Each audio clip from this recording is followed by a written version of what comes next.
नमस्कार साथियों, मैं अरविंद सिंह आपका फिर से स्वागत करता हूं एक बार अपने इस वीडियो में। साथियों, आज भी मेरा वीडियो जो है लेखपाल भर्ती परीक्षा 2020 के ग्रामीण विकास एवं ग्रामीण परिवेश से संबंधित वीडियो है। साथियों, आज मैं आपके लिए एक नया चैप्टर लेकर के आया हूं। जैसा कि आप ऊपर हेडिंग में देख रहे होंगे, कृषि एवं ग्रामीण विकास योजनाएं। आज के इस चैप्टर में मैं आपको कृषि, भारत की एग्रीकल्चर के बारे में फोकस करूंगा और साथ ही इस देश की जो महत्वपूर्ण योजनाएं हैं, ग्रामीण विकास की जो योजनाएं हैं, कृषि से संबंधित जो योजनाएं हैं, उन पर प्रकाश डालूंगा। तो आप मेरे वीडियो में बने रहिए और मैं आपको पॉइंट टू पॉइंट हर एक चीज़ बताऊंगा। उसके बारे में यहाँ पर ज़रूरी होगा आपको विस्तार से बताऊंगा, जहाँ पर ज़रूरी होगा आपको मैं संक्षेप में बताऊंगा। मैंने आपको पहले ही बताया है, मैं आपको बिल्कुल वही चीज़ ही पढ़ाऊंगा जिनका आपकी परीक्षा से सरोकार होगा, जो प्रश्न आपकी परीक्षा में पूछे जाएंगे। ऐसे ही प्रश्नों का मैं यहाँ पर जिक्र करूँगा साथियों। तो प्लीज़ आप मेरे चैनल को जरूर सब्सक्राइब कर लें। पढ़ाने के पहले मैं आपको बिल्कुल अब सीधे बोर्ड पर लेके आता हूँ। और देखिए, ये जो कृषि चैप्टर है, अगर बात की जाए कृषि की, तो भारत एक कृषि प्रधान देश है। भारत एक कृषि प्रधान देश है, इसीलिए भारत में प्रथम पंचवर्षीय योजना 1 अप्रैल 1951 को प्रारंभ हुई। इस योजना में कृषि को सर्वोच्च प्राथमिकता दी गई। ध्यान दीजिएगा, 1947 में देश आज़ाद होता है, 1950 में इस देश का गणतंत्र लागू होता है। उसके बाद इस देश के विकास के लिए 5-5 साल की योजनाओं का एक प्रारूप इस देश के अंदर चलता है, पंचवर्षीय योजना। पंचवर्षीय योजनाओं का ये मॉडल जो है भारत ने रूस से लिया था। रूस में इसी प्रकार की योजनाएं चलती थी। रूस से इस मॉडल को भारत ने लेकर के 5-5 वर्षों की पंचवर्षीय योजनाएं बनाई। पहली पंचवर्षीय योजना जो 1951 में लागू हुई, उस पहली पंचवर्षीय योजना में ही कृषि को टारगेट किया गया, कृषि को सर्वोच्च प्राथमिकता दी गई, इसलिए कि भारत एक कृषि प्रधान देश था। भारत की अर्थव्यवस्था कृषि में सीमित थी। भारत की अर्थव्यवस्था का मुख्य आधार कृषि था और इसीलिए ग्रामीण विकास के जो मैंने 10 चैप्टर लिखवाए हैं, उनमें से एक चैप्टर आपका कृषि होगा। इसके पहले मैंने आपको पैमाइश के बारे में, भूमि पैमाइश का चैप्टर खत्म किया, फसल और उनके रोग का चैप्टर खत्म किया।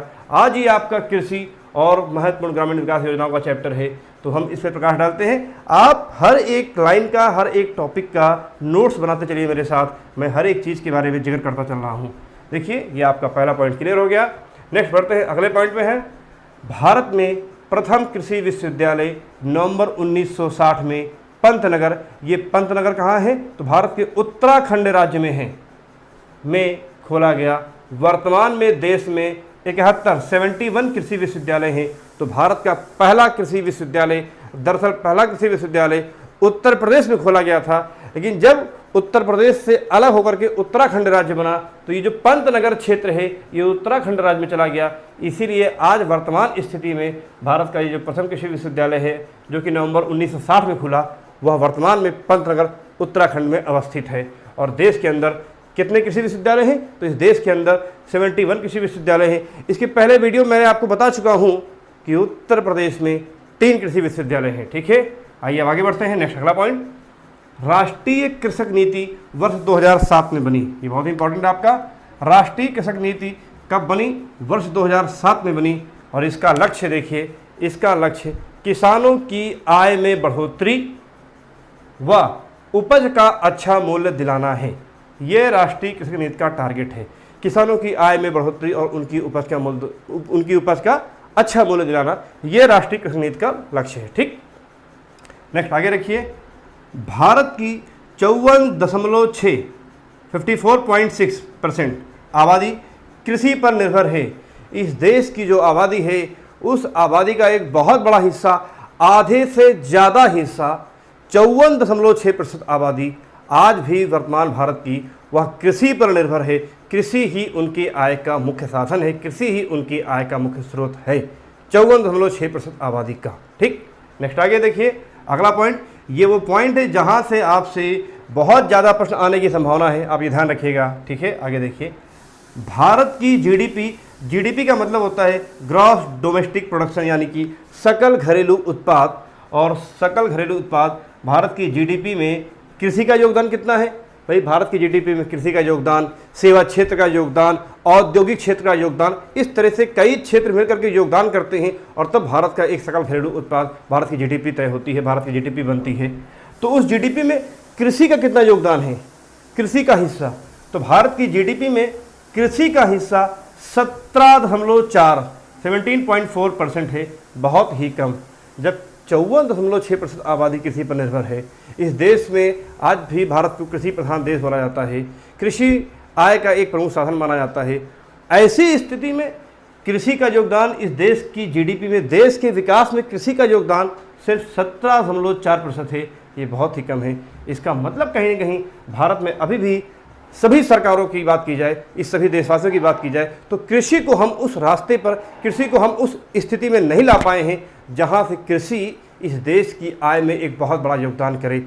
इसका मतलब अभी भी हमें कृषि के क्षेत्र में बहुत कुछ करना है, बहुत सुधार करना है। नेक्स्ट आगे बढ़ते हैं। भारतीय कृषि अनुसंधान परिषद, ये देखिए भारतीय कृषि अनुसंधान परिषद, यह एक संगठन है, ये देखिए परिषद ICAR, यानी कि Indian council of agriculture and research.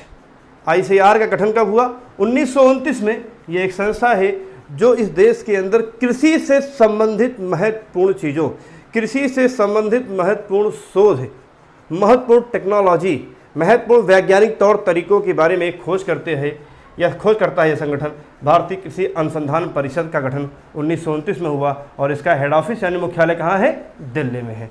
Next आप अगले पॉइंट की बात करें हम तो प्रथम विश्व खाद्य पुरस्कार, ये बहुत बार प्रश्न पूछा गया है। दुनिया का एक संगठन है विश्व खाद्य संगठन, संयुक्त राष्ट्र संघ के अंतर्गत यह संगठन कार्य करता है और यह संगठन प्रत्येक वर्ष दुनिया के प्रसिद्ध जिन लोगों ने कृषि के क्षेत्र में अमूल्य योगदान दिया है, कृषि वैज्ञानिक हों या कृषक हों, ऐसे लोगों को खाद्य पुरस्कार दिया जाता है। तो वही ये आपका पॉइंट है। प्रथम विश्व खाद्य पुरस्कार 1987 में कृषि वैज्ञानिक डॉक्टर MS स्वामीनाथन को दिया गया। MS स्वामीनाथन को आप जानते होंगे, भारत में हरित क्रांति का जनक माना जाता है। अभी मैं आपको इनके बारे में और हरित क्रांति के बारे में थोड़ा और आगे विस्तार से बताने जा रहा हूँ, आप आगे देखते रहिएगा वीडियो। तो विश्व खाद्य पुरस्कार पाने वाला पहला भारतीय कौन? 1987 में कृषि वैज्ञानिक MS स्वामीनाथन। ठीक, नेक्स्ट अंतिम पॉइंट देखिए, बहुत ही इंपॉर्टेंट है और ये परीक्षाओं में हजारों बार पूछा गया टॉपिक है। ध्यान से देखिएगा अब आप, नाबार्ड, और नाबार्ड की इंग्लिश में लिखा हुआ है NABARD, नाबार्ड। NA का मतलब होता है नेशनल, B का मतलब होता है बैंक, A का मतलब होता है एग्रीकल्चर, R का मतलब होता है रूरल और D का मतलब होता है development. National bank for agriculture and rural development, यानी कि कृषि व ग्रामीण क्षेत्रों का यह एक बैंक है, नाबार्ड इसे बोलते हैं शॉर्ट में।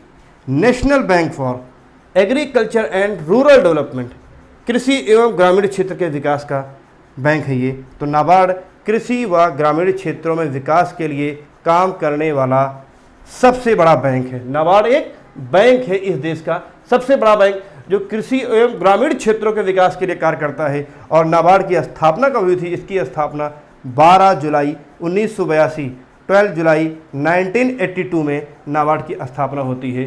तो ये आपके कुछ पॉइंट हैं, आप बने रहिए मेरे साथ वीडियो में, मैं आपको ऐसे ही कुछ पॉइंट और लेकर के आता हूँ। बढ़ते हैं हम नेक्स्ट पॉइंट की ओर और आपको इसको भी नोट करना होगा। सबसे पहला पॉइंट देखेंगे आप तो यहाँ पर लिखा हुआ है, भारत में हरित क्रांति का जनक MS स्वामीनाथन को माना जाता है। यह एक आसान टॉपिक है, इसके बारे में आपने सुना भी होगा और बहुत इसके बारे में आपने जाना होगा कि भारत में हरित क्रांति का जनक किसे माना जाता है? तो डॉक्टर MS स्वामीनाथन को माना जाता है, भारत के महत्वपूर्ण कृषि वैज्ञानिक। ठीक, अगला पॉइंट, विश्व में हरित क्रांति का जनक, भारत में तो MS स्वामीनाथन, पूरे विश्व में हरित क्रांति का जनक कौन? नॉर्मन E बोरलॉग को माना, यह भी एक कृषि वैज्ञानिक है।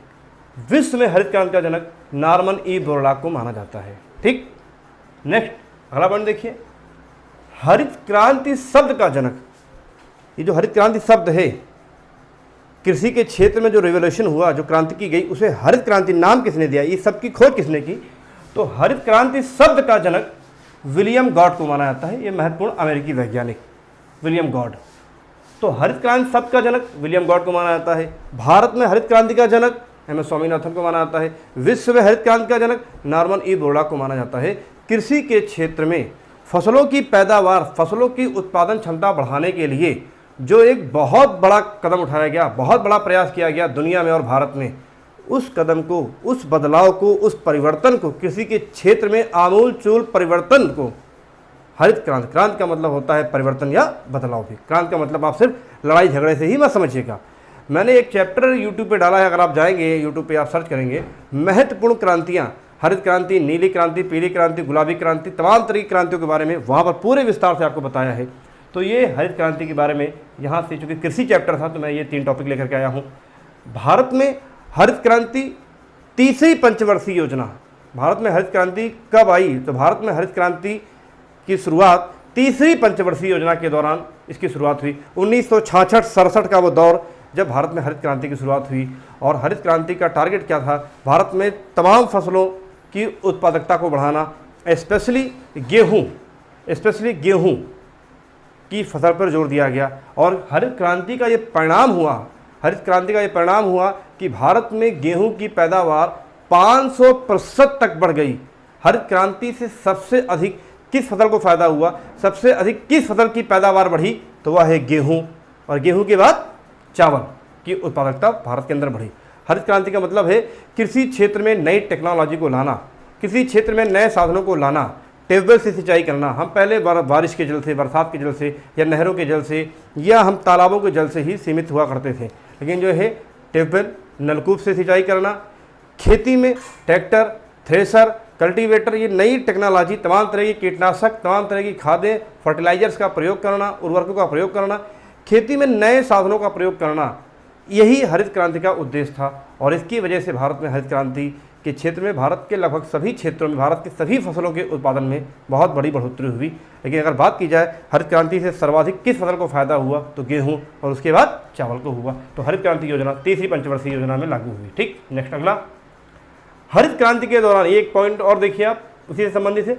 हरित क्रांति के दौरान भारत ने मैक्सिको, ये दुनिया का एक देश है, विश्व का एक देश है मैक्सिको, क्योंकि हम परंपरागत गेहूं के बीज को ही बोते थे। हमने गेहूं के बीज को खेत में बोया, फसल तैयार हुई, फसल को काटा, उसमें से कुछ हिस्सा हमने अगले वर्ष बोने के लिए गेहूं का रख लिया, बाकी को हमने अपने खाने के रूप में प्रयोग किया। उसी जो हमने कुछ हिस्सा बीज के रूप में रखा, उसी गेहूं के बीज को हम अगले वर्ष बोया करते थे। यही हमारी परंपरा चली जाती थी। इससे गेहूं की पैदावार कम होती जाती थी, क्योंकि टेक्नोलॉजी, नए किस्म के बीज हम तैयार नहीं कर पाते थे। भारत ने पहली बार हरित क्रांति के दौरान ही मैक्सिको से गेहूं के उन्नत बीज लेकर उनकी ब्रीडिंग करके गेहूं की पैदावार को बढ़ाया था। हरित क्रांति के दौरान भारत ने मैक्सिको से गेहूं के बीज का आयात किया था, कि मैक्सिको से गेहूं का बीज मंगाया था, और उसकी ब्रीडिंग का मतलब है मैक्सिको की जलवायु अलग है, भारत की जलवायु अलग है, तो भारत के टेम्परेचर में, भारत के वातावरण में, भारत की जलवायु में उस बीज को तैयार किया गया। ब्रीडिंग का मतलब यही होता है तैयार किया गया। और उस जो हाई क्वालिटी कह लीजिए, एक तरह से आप हाइब्रिड बीज, उन्नत किस्म के बीज का मतलब हाइब्रिड बीज जो मैक्सिको से मंगाया था, उसको भारत के अंदर जो है बड़े पैमाने पर बोया गया, और बहुत बड़ी सफलता भारत में गेहूं की पैदावार में हमें मिली। नेक्स्ट अगला, चावल की बात की जाए तो चावल उष्णकटिबंधीय फसल है। कौन सी फसल है? उष्णकटिबंधीय। ये देखिए जलवायु की अलग अलग किस्म होती है, मानसून की अलग अलग किस्म है ये। तो चावल उष्णकटिबंधीय फसल है, जबकि गेहूं शीतोष्णकटिबंधीय फसल है। शीतोष्ण, शीत का मतलब ठंड, शीतोष्ण ठंडी में, तो गेहूं वैसे भी ठंड में ही बोया जाता है, तो शीतोष्णकटिबंधीय। चावल उष्ण यानी गर्मी और बारिश के मौसम में, तो उष्णकटिबंधीय फसल है चावल, और गेहूं शीतोष्णकटिबंधीय फसल है। नेक्स्ट अगला, भारत में कृषि के क्षेत्र में मौसमी बेरोजगारी तथा प्रच्छन्न बेरोजगारी पाई जाती है। मौसमी बेरोजगारी और प्रच्छन्न बेरोजगारी यानी छिपी बेरोजगारी। प्रच्छन्न शब्द का अर्थ होता है छिपी यानी अदृश्य, जो दिखाई ना पड़े आपको। ठीक, तो ये दो बेरोजगारियां आप जब अर्थशास्त्र में आपको पढ़ाऊंगा, ये बेरोजगारी एक चैप्टर है, तो वहाँ मैं आपको हर बेरोजगारी के बारे में विस्तार से बताऊंगा। ये एक बेरोजगारी है, दो बेरोजगारी यहाँ पर आकर देखेंगे, मौसमी बेरोजगारी और प्रच्छन्न बेरोजगारी। तो ये भारत के कृषि क्षेत्र में ही पाई जाती हैं।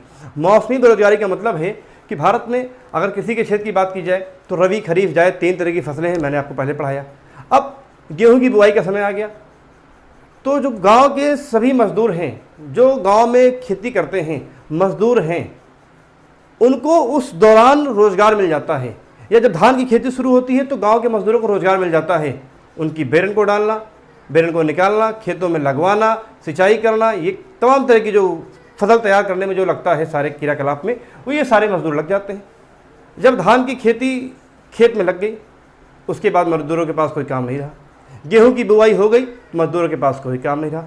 मतलब फसल बोने के दौरान और फसल कटने के दौरान मजदूरों की बाढ़ आती है, मजदूरों को काम मिलता है।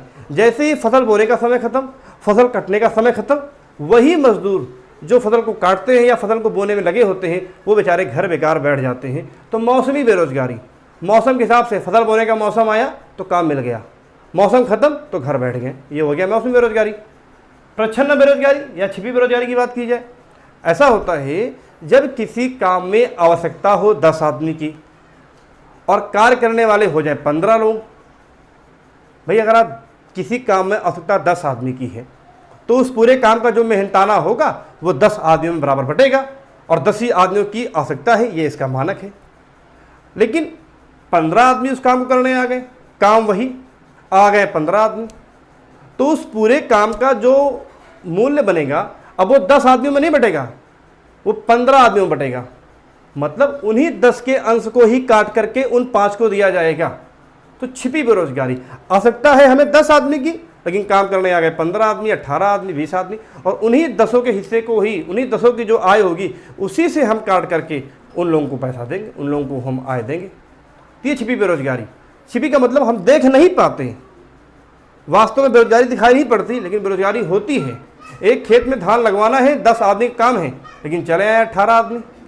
अब खेत का मालिक है, उसने कहा हाँ भाई ठीक है आ गए, चलो कोई बात नहीं, आप लोग सब लोग लग जाओ खेत में काम करो। 1 बीघे खेत को लगवाना है, 1 बीघे खेत की मजदूरी तय है कि 1 बीघे खेत में मैं 100 रुपये दूंगा या 1 बीघे खेत में मैं 1000 रुपये दूंगा, निश्चित है। अब उस 1000 को जो है 10 आदमी ले लें जो मानक उसका है, या उसी 1000 को 15 आदमी ले लें, पैसा बढ़ जाएगा। तो ये इस तरह से छिपी बेरोजगारी होती है। ठीक है, आइए नेक्स्ट आगे बढ़ते हैं। किसान क्रेडिट कार्ड, ये केसीसी, भारत देश के अंदर ये एक बहुत बड़ी योजना है, कृषि केसीसी, किसान क्रेडिट कार्ड। जो किसान जिनके पास पैसा नहीं होता है तो हर फसल के दौरान, बुआई के दौरान, कृषि करने के दौरान उनको उनके स्थानीय बैंकों से, ग्रामीण बैंकों से, सरकारी बैंकों से 3 वर्ष की अवधि के लिए एक लोन दिया जाता है बहुत ही कम ब्याज पर। 20,000, 25,000, 30,000, 50,000, 60,000, जिसका जैसे खेत का एरिया होता है उसके अनुसार उसको बैंक से एक धनराशि लोन के रूप में दी जाती है कि वो खेती कर सके, और खेती के बाद जब वो अपनी फसल का उत्पादन कर ले तो उस पैसे को चुका दे, उस पैसे को चुका दे। तो ये एक योजना है। केसीसी की शुरुआत देश में वर्ष 1999-2000 में की गई, 2000 में की गई। इसकी वैधता क्या है? 3 वर्ष। तो यह एक तरह से एक छोटा लोन होता है 3 वर्ष का।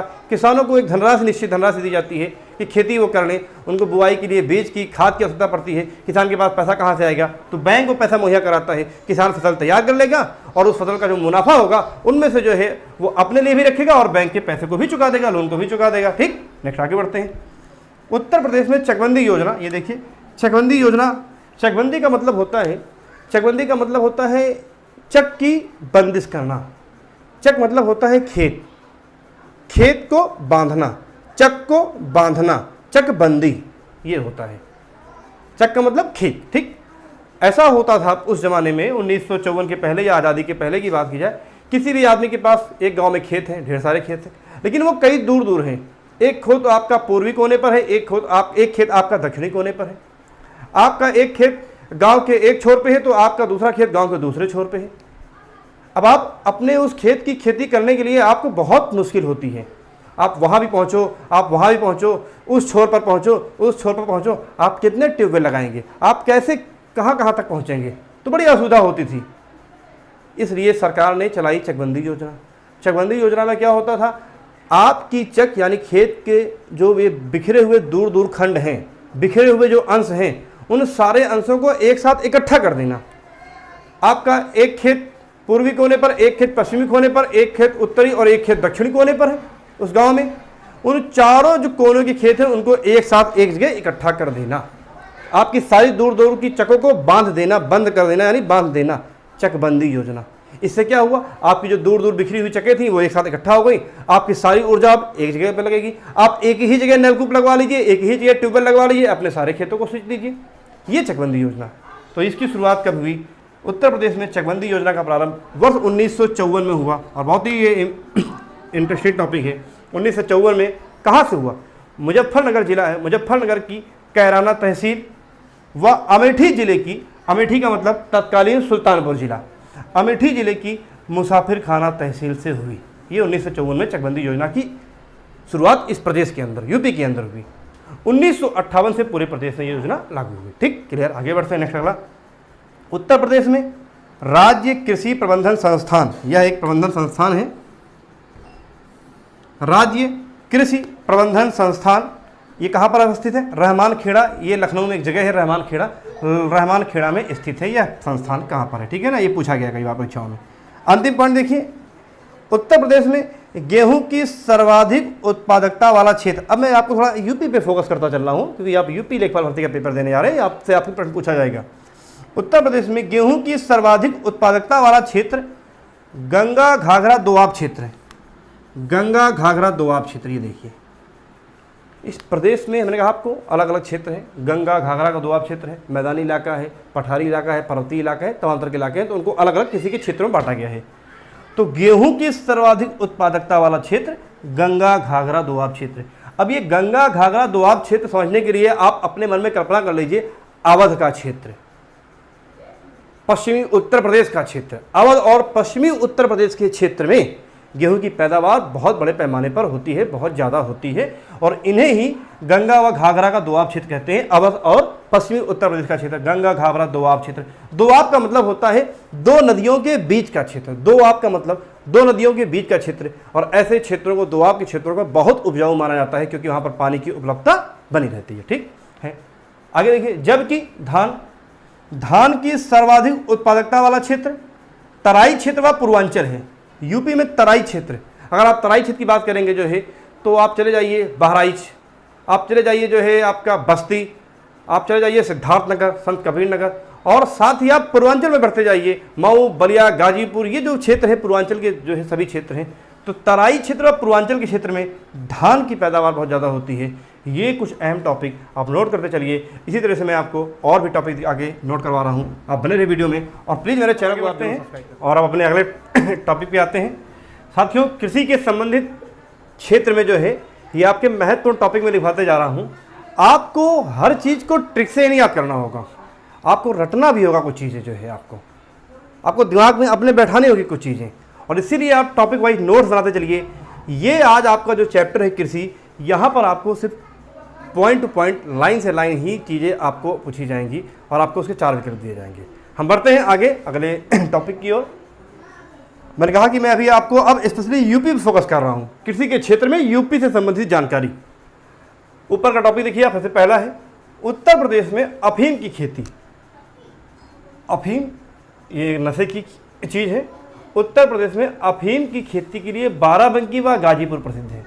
यूपी के 2 ज़िले हैं, बाराबंकी व गाजीपुर, जहां पर अफीम की खेती होती है। और मैंने पहले लिखा है बाराबंकी, यानी बाराबंकी सर्वाधिक उत्पादन वाला जिला है अफीम का।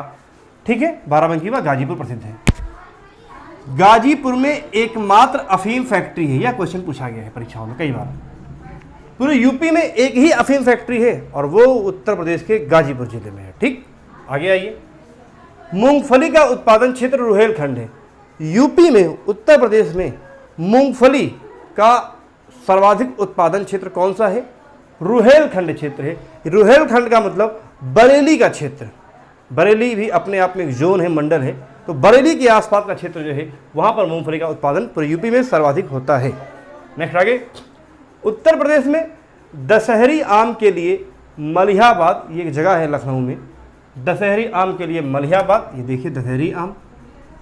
लंगड़ा आम, ये आमों की किस्म होती है, अलग अलग प्रकार के आम होते हैं। ठीक, दशहरी आम के लिए मलिहाबाद लखनऊ, लंगड़ा आम के लिए बनारस यानी कि वाराणसी। दशहरी आम के लिए लखनऊ फेमस है, यानी मलिहाबाद फेमस है। लंगड़ा आम के लिए वाराणसी फेमस है। जबकि सफ़ेदा व चौसा आम, सफ़ेदा व चौसा आम के लिए सहारनपुर मशहूर है। ठीक है, नेक्स्ट यूपी का जिला है ये। संतरे के लिए सहारनपुर प्रसिद्ध है। सहारनपुर, सा से संतरा, सा से सहारनपुर, तो संतरे के लिए प्रसिद्ध जिला यूपी का सहारनपुर, उसके आसपास के क्षेत्र, स्पेशली सहारनपुर में संतरा भी बड़ी मात्रा में होता है, उसकी भी बड़ी मात्रा में उत्पादन होता है। नेक्स्ट, प्रदेश में, उत्तर प्रदेश के अंदर देखिए आप, बहुत बड़ी पैदावार आम की, बहुत बड़ी पैदावार आलू की। हम यूपी नंबर 1 पर हैं। प्रदेश में उत्पादित आमों को बाहरी राज्यों में नवाब, नवाब ब्रांड के नाम से निर्यात किया जाता है। बाहरी राज्यों में हम जो आम सेल करते हैं, जो हम आम निर्यात करते हैं, जो हम आम बेचते हैं, प्रदेश के आम को बाहरी क्षेत्रों में, बाहरी राज्यों में जो हमारा आम दुनिया में जाता है या भारत के अन्य राज्यों में जाता है, नवाब ब्रांड के नाम से हम निर्यात किया जाता है, निर्यात करते हैं। यूपी के लोग निर्यात करते हैं, यूपी की सरकार निर्यात करती है। जबकि उत्पादित आलू को, जो हम आलू पैदावार करते हैं, उस आलू को हम बाहरी राज्यों में या बाहरी क्षेत्रों में ताज ब्रांड के नाम से बेचते हैं। आमों को नवाब ब्रांड के नाम से बेचा जाता है, जबकि आलू को ताज ब्रांड के नाम से निर्यात किया जाता है। ध्यान रखिएगा, क्वेश्चन पूछा गया है। आगे, उत्तर प्रदेश में अमरूद उत्पादन क्षेत्र, सर्वाधिक अमरूद का प्रोडक्शन किस क्षेत्र में होता है? तो इलाहाबाद कौशाम्बी का क्षेत्र है। इलाहाबादी अमरूद बहुत ही फेमस होते हैं, आप जानते हैं। ठीक, नेक्स्ट अगला ये, सर्वाधिक आलू उत्पादक जिला। पर यूपी के अंदर सबसे अधिक आलू उत्पादन वाले जिले कौन से हैं? तो सबसे ज़्यादा आलू का उत्पादन हाथरस व कन्नौज, हाथरस उसके बाद कन्नौज जिला है। ठीक, सर्वाधिक आंवला उत्पादक जिला, बहुत ही फेमस है, आप जानते भी होंगे। सर्वाधिक आंवला उत्पादक जिला प्रतापगढ़, यूपी का प्रतापगढ़ जिला है।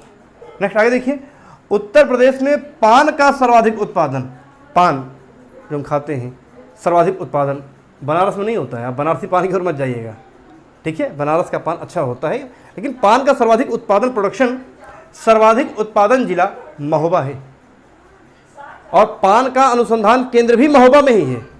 तो पान का सर्वाधिक उत्पादन जिला महोबा, उसके बाद बांदा और फिर ललितपुर क्षेत्र में होता है। ठीक, नेक्स्ट अगला देखिए आप, अंतिम पॉइंट देखिए इसका, अदरक, हल्दी, नींबू, चना। अदरक, हल्दी, नींबू और चना हेतु बुंदेलखंड क्षेत्र से, यूपी का बुंदेलखंड क्षेत्र है, बुंदेलखंड क्षेत्र में ये चार चीज़ें बहुत बड़े पैमाने पर होती हैं। तो ये आप नोट करते रहिए, ये सब चीज़ें आपको याद करनी है। और अब इसके बाद मैं आपको कुछ और चीज़ दिखाता हूँ, और कृषि से संबंधित इस टॉपिक को, इस वीडियो को मैं वहीं पर समाप्त करता हूँ। इसके अगले टॉपिक में मैं आपको फिर एक नया वीडियो लेकर के आऊँगा, ग्रामीण विकास योजनाएँ।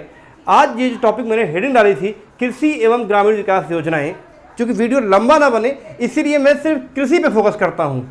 ग्रामीण विकास योजनाओं के लिए मैं एक अलग वीडियो बनाऊंगा। ठीक, आप बने मेरे साथ वीडियो बढ़ते हैं। अब ये आपका लास्ट टॉपिक है, और ये लास्ट के कुछ जो है बिंदु हैं उनको आपको नोट करना है, और इसके साथ ही कृषि का चैप्टर आपका मैं आज ख़त्म करूँगा। शुरुआत में मैंने आपको बताया था कि मैं आपको आज कृषि और साथ में ग्रामीण विकास योजनाएं, महत्वपूर्ण विकास योजनाएं, महत्वपूर्ण कार्यक्रम, जैसे कि आपका हो गया जवाहर रोजगार योजना, मनरेगा के बारे में आप बात करेंगे, स्वच्छ भारत मिशन के बारे में बात करेंगे, डिजिटल इंडिया के बारे में बात करेंगे, स्टैंड अप इंडिया के बारे में बात करेंगे, आप निर्मल ग्राम योजना के बारे में बात करेंगे, आप अंत्योदय योजना के बारे में बात करेंगे। आप ऐसी महत्वपूर्ण योजनाओं को भी मैंने सोचा था आज आपको पढ़ाएंगे, लेकिन चूंकि समय कम है और ये वीडियो लंबा हो जा रहा है, इसलिए विकास योजनाओं का जो वीडियो है मैं आपको एक नेक्स्ट अपने अलग वीडियो में मैं वो टॉपिक डालूंगा, ताकि आप एक साथ बोर ना हो, अलग अलग चीज़ों को पढ़ सके। तो आज की वीडियो में इतना ही, और आप ये अंतिम चीज़ को नोट कर लीजिए और समझ लीजिए, तो मैं वीडियो ख़त्म करता हूँ। आप बने रहिए मेरे साथ वीडियो में, और आप अब आइए इसको देखिए। सबसे ऊपर का टॉपिक है उत्तर प्रदेश में कुल कृषि जलवायु क्षेत्र 9 है। ये क्वेश्चन पूछा गया है, कई बार परीक्षाओं में पूछा गया है, सिविल की परीक्षाओं में क्वेश्चन कई बार पूछा गया है ना। कृषि जलवायु क्षेत्र हर देश में, दुनिया के हर देश में, हर प्रदेश में अलग अलग कृषि जलवायु क्षेत्र, मतलब कुछ विशेष क्षेत्रों में किसी चीज़ की पैदावार, कुछ अन्य क्षेत्रों में किसी अन्य चीज़ की पैदावार, कुछ अलग क्षेत्रों में कुछ अन्य चीज़ की पैदावार, अलग अलग क्षेत्रों में अलग अलग चीज़ों की पैदावार होना ही, ये आपको अलग अलग जलवायु क्षेत्र या अलग अलग उत्पादक क्षेत्र माने जाते हैं। तो इस तरह से पूरे यूपी को 9 क्षेत्रों में बांटा गया है। उत्तर प्रदेश में कुल कृषि जलवायु क्षेत्र कितने हैं? 9 हैं। अगला पॉइंट देखिए, गन्ना उत्पादन हेतु, अभी मैंने आपको बताया गेहूं उत्पादन हेतु क्षेत्र, धान यानी चावल उत्पादन हेतु क्षेत्र। अब गन्ना उत्पादन हेतु यूपी का कौन सा क्षेत्र है जहां पर गन्ना सर्वाधिक उत्पादन होता है गन्ने का? तो गन्ना उत्पादन हेतु तराई व मेरठ के निकटवर्ती क्षेत्र प्रसिद्ध हैं। तराई का मतलब आप अगर जाएंगे बस्ती, बहराइच, सिद्धार्थनगर, ये एक इलाका जो तराई का इलाका है बाराबंकी वगैरह में, या आप मेरठ मंडल की बात करें, पश्चिमी उत्तर प्रदेश में आप जाएंगे तो वहाँ पर मेरठ के आसपास का क्षेत्र है, वहाँ पर गन्ना बहुत बड़े पैमाने पर उत्पादन होता है। नेक्स्ट आगे बढ़ते हैं। उत्तर प्रदेश में जैविक खेती हेतु मॉडल के रूप में चयनित जिला कौन सा है? तो हमीरपुर। हमीरपुर को जैविक खेती के मॉडल के रूप में चुना गया है। हमीरपुर जिला, ध्यान रखिएगा, ये आपसे पूछा जा सकता है। हमीरपुर जैविक खेती हेतु, ठीक है ना। आप आइए नेक्स्ट आगे बढ़िए। वर्ष 2022 तक कृषकों की आय दोगुना करने हेतु मुख्यमंत्री की अध्यक्षता में किसान समृद्धि आयोग का गठन किया गया है। किसान समृद्धि आयोग, चीफ मिनिस्टर मुख्यमंत्री की अध्यक्षता में कौन सा आयोग? किसान समृद्धि आयोग। और इस आयोग का टारगेट है कि 2022 तक उत्तर प्रदेश में किसानों की आय को दोगुना कर दिया जाए। ठीक, नेक्स्ट एक चीज़ मैं आपको और बताऊंगा, गन्ने की बात की जाए तो उत्तर प्रदेश में सर्वाधिक नकदी फसल, उत्तर प्रदेश की सबसे बड़ी व्यापारिक फसल गन्ना है। उत्तर प्रदेश में सर्वाधिक क्षेत्र पर बोई जाने वाली फसल गेहूं है, ध्यान रखिएगा। ठीक, नेक्स्ट आगे आइए। उत्तर प्रदेश में खाद्य पार्क की स्थापना नोएडा में की गई है। खाद्य पार्क की स्थापना कहाँ की गई है? नोएडा में की गई है। ठीक है ना, ध्यान दीजिए। ठीक, आगे बढ़ते हैं। तारपीन का तेल चीड़ के वृक्ष की छाल से प्राप्त किया जाता है। ठीक है, ये सब क्वेश्चन कई बार पूछे गए हैं। ठीक, नेक्स्ट अगला देखिए। कत्था, ये पान में खाने वाला एक आइटम है, खाने वाला एक पदार्थ है कत्था। कत्था की प्राप्ति खैर वृक्ष से होती। खैर एक वृक्ष होता है, उससे हम कत्थे की प्राप्ति कत्था में मिलता है। ठीक है, आगे प्लाईवुड, आपने नाम सुना है, आप जानते भी होंगे। प्लाईवुड का निर्माण काजू वृक्ष, काजू की लकड़ी से होता है। काजू की लकड़ी से प्लाईवुड का निर्माण किया जाता है। ठीक है, आगे देखिए नेक्स्ट। बीड़ी बनाने हेतु, बीड़ी एक नशे का साधन है।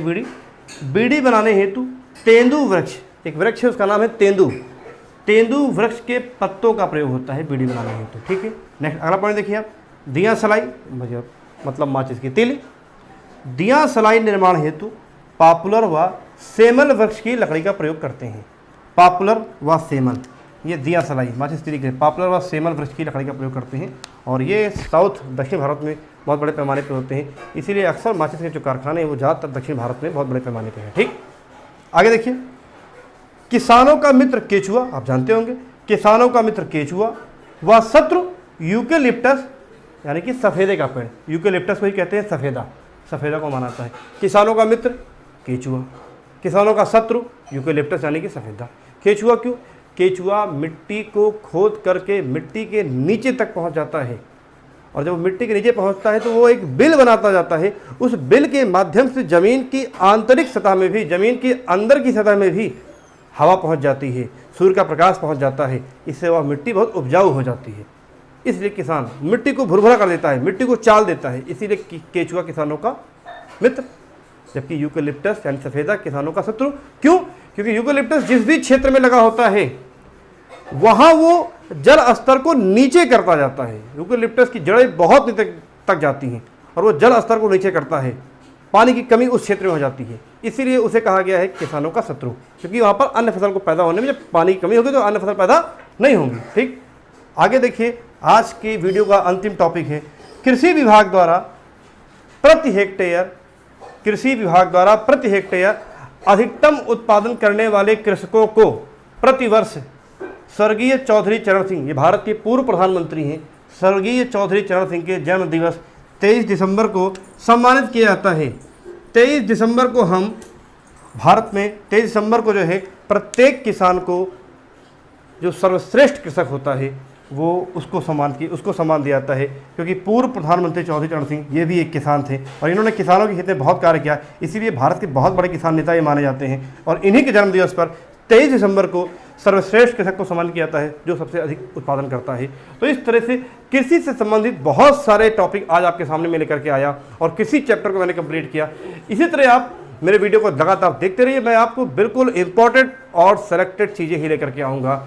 अनावश्यक की इधर उधर की चीज़ें, बहुत बड़ी चीज़ें इतिहास में जाकर के आपको पढ़ाना, मुगल काल में ले जाना, सल्तनत काल में ले जाना, 1000 वर्ष पहले ले जाना, ये कोई मेरा उद्देश्य नहीं है।